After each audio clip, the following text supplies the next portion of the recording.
This is Scott Becker with the Becker Private Equity and Business Update. This is a market update for May 3rd, 2023, and here's where we're at. First, futures are relatively flat this morning. Earlier, they were pointing up. Second, the major indexes got killed yesterday. The Dow and the S&P fell 1.08%, and the Nasdaq down 1.16%. Third, Bitcoin rose on market worries to 28,675, up almost 3% yesterday.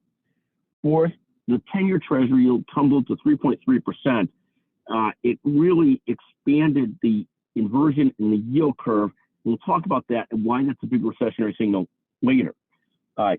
Fifth, bank stocks got pummeled yesterday. And we'll talk again in a different podcast about two eternal truths. One of those eternal truths is when a politician tells you everything's okay, you know we've got trouble because they're trying to assure you, and generally they're lying. And that's what's really happened with the bank crisis so far. Finally, sixth, oil has dropped to below $70 a barrel. And that, again, is a big recessionary signal because oil being low means that basically people predict over time that the worldwide demand for energy is going to go down, which is a sign of the worldwide economy letting out a breath and slowing down some. Thank you for listening to the Becker Private Equity Podcast. Always a pleasure for us to get a chance to record. Thank you, as always, to Jeremy Core of Executive Podcast Solution, one of the great growing small businesses in our country, and just a magnificent leader. Thank you for listening.